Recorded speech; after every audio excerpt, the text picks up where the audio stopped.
Bonsoir, bien-aimés frères et sœurs, soldats de la grande armée de Dieu pour la grande moisson de Dieu. Que la bénédiction du Seigneur Jésus-Christ vous localise depuis votre position. Nous sommes ce soir là pour continuer donc notre étude sur le thème qui est l'appel divin. Et donc c'est la suite de notre thème que nous allons donc aborder. Nous avons parlé de l'appel divin et nous avons dit que c'est lorsque le Seigneur Jésus, sinon Dieu, intime l'ordre à quelqu'un d'accomplir une œuvre ou une mission.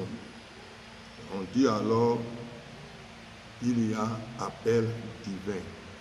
Parce que l'appel divin, ce n'est pas de nature humaine, c'est le divin qui alors appelle, qui alors ordonne et qui amène un homme à accomplir alors ce pourquoi il a appelé. Donc nous avons dit que cet appel avait deux caractères. Nous avons parlé donc du caractère ontologique de l'appel divin et également nous avons parlé de l'appel fonctionnel qui était donc notre dernière vidéo. Et nous avons donc dit que l'appel fonctionnel est lié au service de Dieu. Et donc, pour être efficace dans le service de Dieu, il faut alors être qualifié spirituellement. C'est pourquoi Jésus disait aux les envoyés prêcher avec le pouvoir de chasser les démons. Nous avons dit que cela était important. Et Jésus lui-même, avant de monter au ciel, il va ordonner à ses disciples de ne pas s'éloigner de Jérusalem, mais alors d'attendre la promesse du Père. Et les disciples vont obéir. Ils vont passer 10 jours dans la chambre haute pour attendre le revêtement de puissance. Et alors c'est le 10e jour que le Saint-Esprit est descendu sur les apôtres. Ils ont été revêtus de la puissance de Dieu, comme nous pouvons le lire dans Actes chapitre 2, à partir du verset 1er jusqu'au verset 3. Nous pouvons le lire.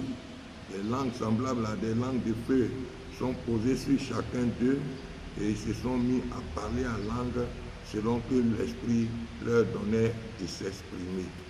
Donc, lorsque cela est arrivé, pour ceux qui lisent la Bible, quand nous lisons le livre des Actes des Apôtres, nous nous rendons compte que les disciples alors, Dieu va les utiliser d'une manière particulière, par des actes de puissance, par des miracles et des prodiges. C'est donc ces actes de puissance-là que nous appelons la manifestation des dons spirituels. Aujourd'hui, nous allons donc parler des dons spirituels.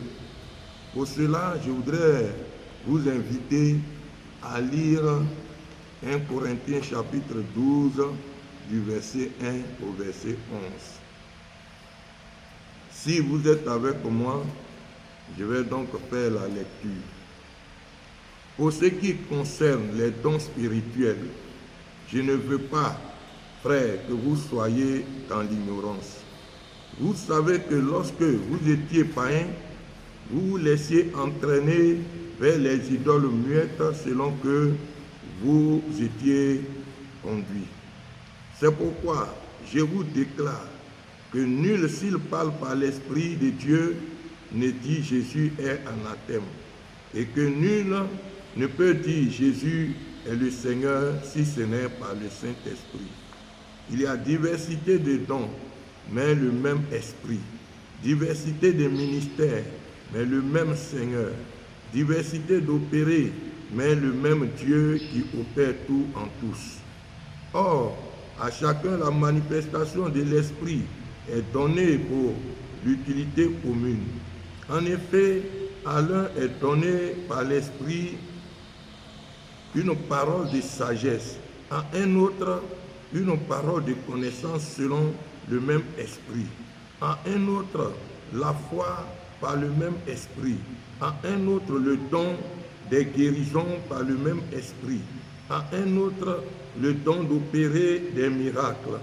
À un autre, la prophétie. À un autre, le discernement des esprits. À un autre, la diversité des langues. À un autre, l'interprétation des langues. Un seul et même esprit opère toutes ces choses, les distribuant à chacun en particulier comme il le veut.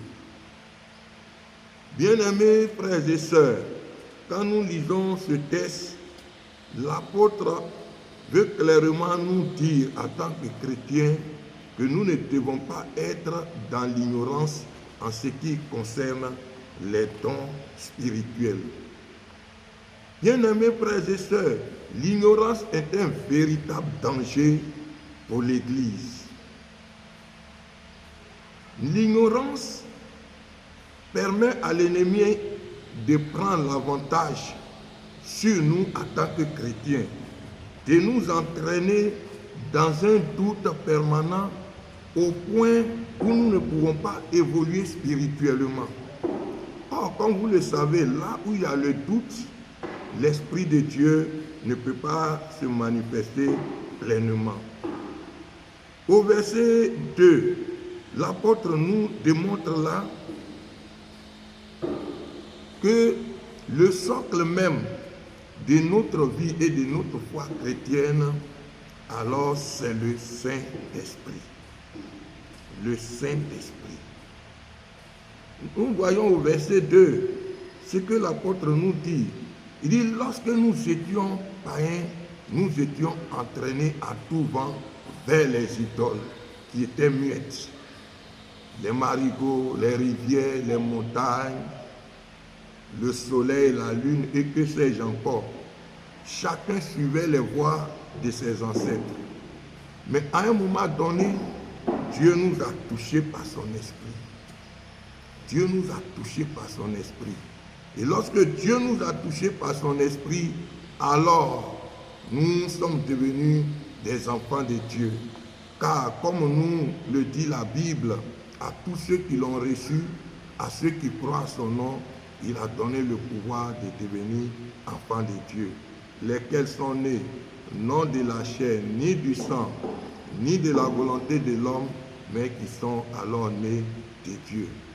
Bien-aimés frères et sœurs, nous sommes devenus enfants de Dieu, et cela, c'est par le Saint-Esprit. Quand nous lisons Jean, chapitre 3, le verset 6, le Seigneur Jésus pouvait dire à Nicodème, ce qui est né de la chair est chair, mais ce qui est né de l'esprit est esprit. Pour dire que celui qui est né de l'esprit, alors c'est celui-là qui est enfant de Dieu.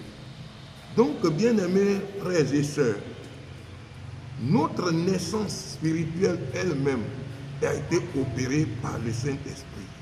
Le Saint-Esprit donc est au début et à la fin de notre vie et de notre foi chrétienne. C'est pourquoi je dirais que le Saint-Esprit doit être omniprésent dans notre vie, dans tous les domaines de ce que nous faisons. Il faudrait que le Saint-Esprit puisse nous diriger. Comme le dit l'apôtre Paul dans Romains 8, le verset 14. Tous ceux qui sont conduits par l'Esprit de Dieu sont fils de Dieu. Bien-aimés frères et sœurs, c'est pourquoi Paul dit dans ce passage biblique que tous les dons spirituels proviennent du Saint-Esprit et appartiennent au Saint-Esprit qui les distribue à chacun comme il le fait. C'est ce que nous venons de lire. Le Saint-Esprit, tous les dons que Paul a énumérés, l'apôtre Paul dit que ces dons-là viennent du Saint-Esprit. Et c'est le Saint-Esprit qui les attribue à chacun. Pas par un choix personnel que nous faisons. Vous dites, moi j'aime tel don spirituel, je souhaiterais celui-là, c'est le don que j'adore le plus, alors je veux tel don, je veux tel don. Non. La Bible nous dit ici que c'est le Saint-Esprit qui distribue à chacun un don spirituel, sinon les dons spirituels comme lui-même il le fait. Il faudrait qu'en tant que chrétiens, nous puissions comprendre cela. Nous puissions comprendre cela, parce que c'est très, très important.